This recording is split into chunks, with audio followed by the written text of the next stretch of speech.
Good morning, everyone. I'm Leslie Prawley-Keene, and I'm an instructional technology consultant at Prairie Lakes AEA in Northwest Iowa.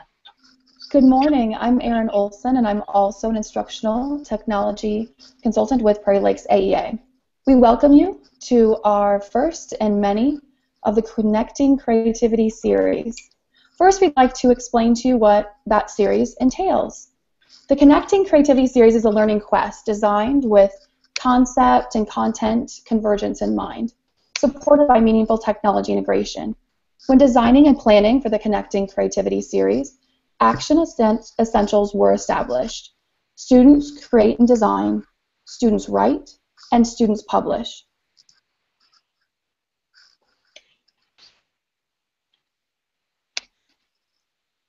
So if you are interested in our overall Connecting Creativity series, the idea of students writing and students publishing and connecting across those content areas, we actually have created a website. So what you'll do is go to rethinkredesign.org, which is our team blog. And if you go over on the right-hand side to Other Stuff, there's a drop-down for Connecting Creativity, where you will be able to find a sign-up for our monthly email updates. So each time we have a new learning experience coming out, we will let you know. Then you'll also find what's going on each month, along with a link for the Google Hangout launch so you can get started with the experience with us. You'll find our standards alignment, where we've given suggestions for Common Core connections, as well as ISTE nets for students. So again, these are just suggestions. They may not all fit depending on what you do with it and who your kiddos are. And you'll also find project variations. And that brings us to Out My Window.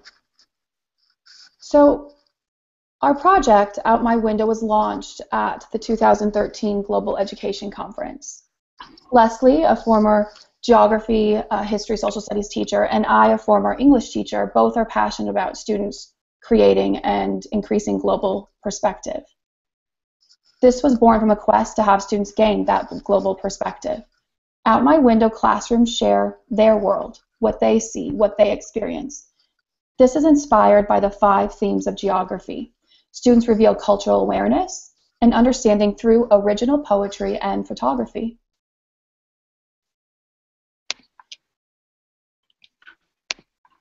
So what you do, the process is actually fairly simple. We're actually going to go through and take a picture out my window, right? And it doesn't have to literally be out your window, but it might be. We just want to see into your world. And after you have taken your picture out your window, you're going to think about the 5 themes of geography: place, location, human environment interaction, region, and movement, and the story that they tell. So we've really focused on poetry as a means of telling that story. So as you think about writing your poem and addressing some or all of the 5 themes, again, depending on your kids and your background, you will edit your photo to help tell that story. So you might enhance the photo to show the mood or tone of your poem or of your story that you're telling. And then finally, you're going to be able to share it. There's a lot of different ways that you can share this work, and we have created a Flickr group as one of those ways. So the Out My Window Flickr group allows for either student to upload their photo and poem, or the teacher to do this process and have the student writing under the protection of the teacher, depending on the age and stage and students in the room. But at the Flickr group, you can see not only what you've uploaded, but gain the benefit of what other students in other locations have produced and shared. A value in this is that the group allows you to comment and provide feedback to other writers. And we think there's power in that feedback. Not only can you give feedback, but it also offers for a great chance to reflect after seeing what others see. Flickr is not the only way to share, but again, it is one way. Leslie and I are both connected educators, and we have found value in Twitter. Because of this, we have created the Out My Window 1415 hashtag. So again, that is hashtag OMW1415. This is another great place to share student work. Whether you've written a blog post about what students have created and you share a link to that, or if you're sharing the students' images, or if students are sharing their own work. But by putting it in this hashtag, all of us who see this hashtag can benefit from the students' contribution. And we also can put them in match with members of our PLN who are more than willing to give feedback to students who are creating and producing. It's just another way, of many ways, to share what students are doing. Now, thinking about the project itself, perhaps the idea of poetry can be overwhelming to someone who is not a poet. That was me. and Leslie says that's her, but I think her poem is quite lovely. But we talked about what we enjoy and what comes naturally. I love to write poetry, and Leslie, she was not at first a fan. So there are so many resources to help support your student writers, and that includes varying the type of poem. So you can see from Leslie's beautiful image and story, we have an acrostic poem, and it is First Snow. Is that right, Leslie? First Snow? Yep. So she followed, the spelling of First Snow, and that's an easier format to follow. Using the resource we provided, you can vary the difficulty as well.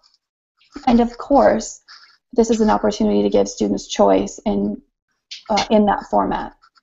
Now, not everybody teaches geography that would want to do this. So there's also support for those 5 themes of geography.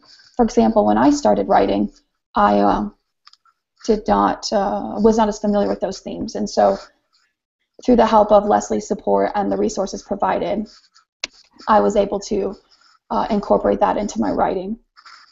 Just because there's 5 themes does not mean you have to write to match those 5 themes. We encourage you to vary and to have that make sense for your students that you are serving. Now, there's even more resources, and that includes image resources. PicMonkey just happens to be our favorite photo editor, and that's for a lot of reasons. One, it is not only a website, it's an app, and it's an extension in Chrome. So you're able to use it across device. You don't have to sign up, so students can use it without having to have another account.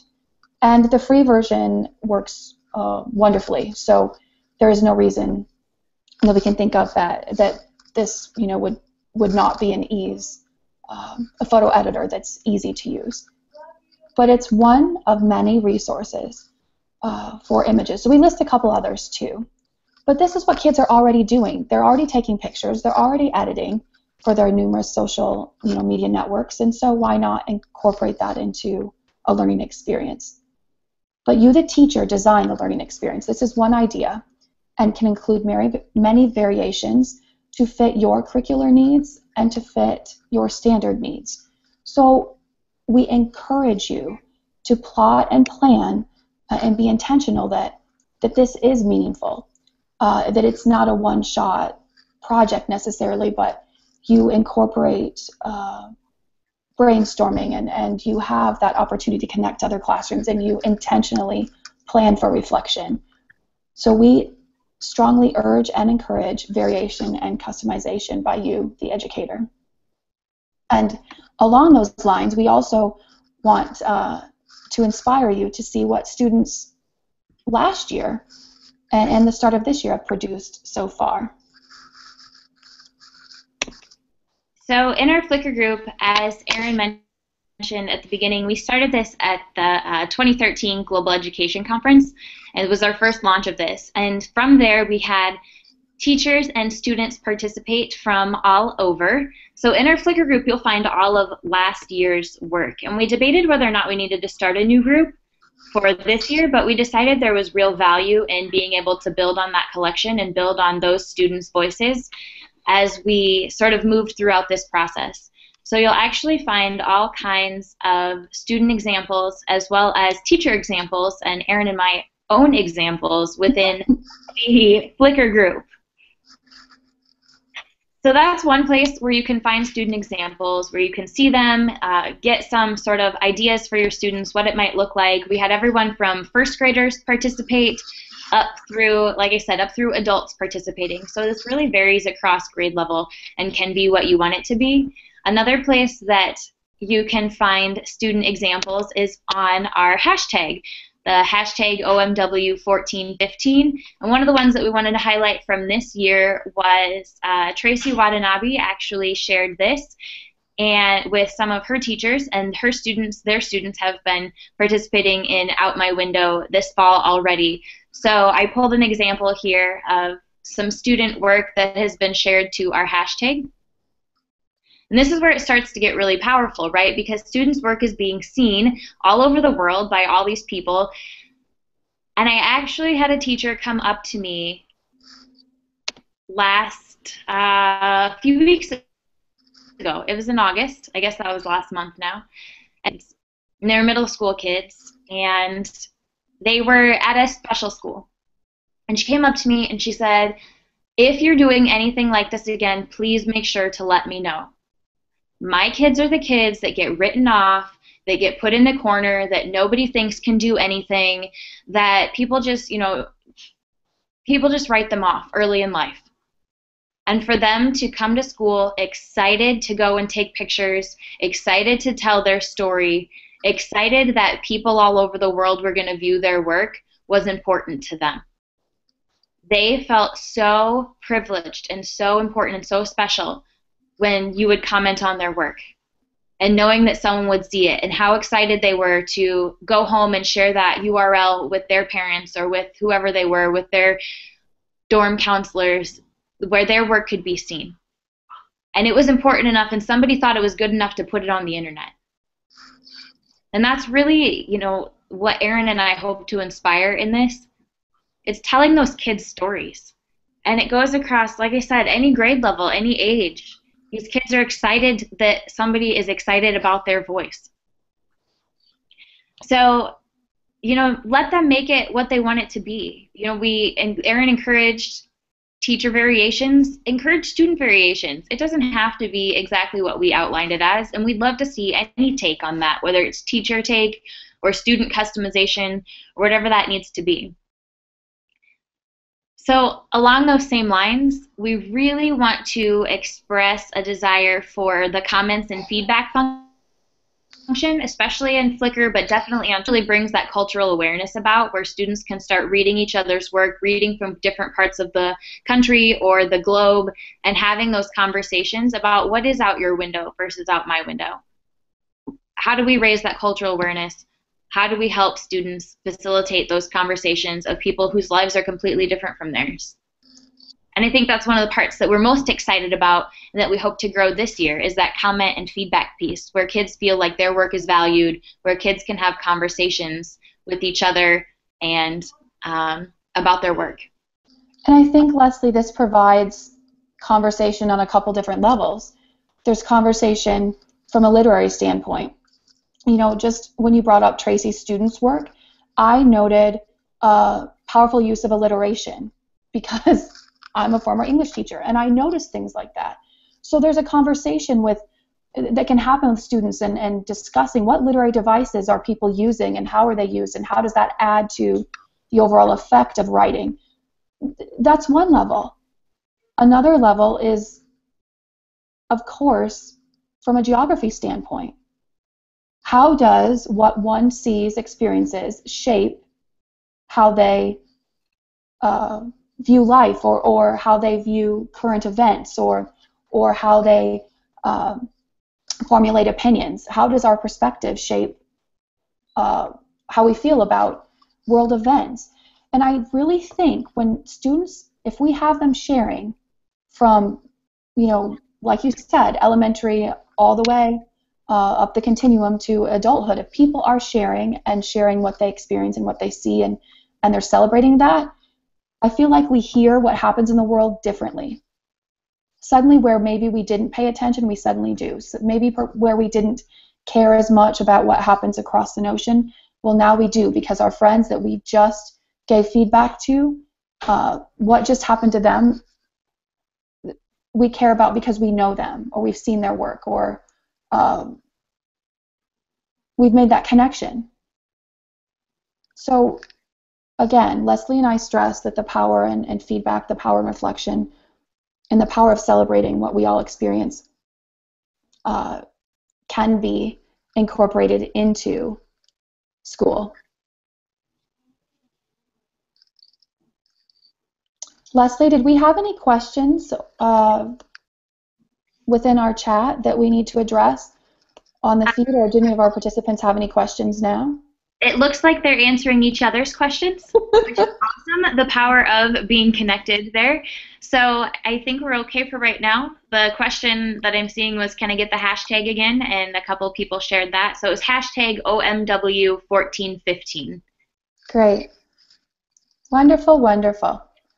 Well, it's hard to believe that it's that that it's that time that we have concluded, but it is. We just wanted to share this with all of you in hopes that you would participate. Of course, we are interested in seeing your students' creation as well as your personalization of this quest. Please get in touch with us at connecting@plaea.org, connecting@plaea.org. Leslie, yay! Tell me what we can expect in the future. Get excited. I'm actually going to screen share one more time because I want to show you what we've got coming up and remind you about our website. So I'm going to grab that and just say, remember, at rethinkredesign.org, on the Connecting Creativity page, we have coming up in October a riff on Wes Fryer's 5 photo stories, where we'll do some writing and photography again, but this one is much more open to your curricular needs. So anything from math to language arts to history, ag, you name it. If you can take pictures of it and you can write about it, you can do 5 photo stories. So we're really excited. That launch will be October 7th at 7:30 a.m. again, and that will be launched live. Get excited, from the Iowa Council for the Social Studies annual conference.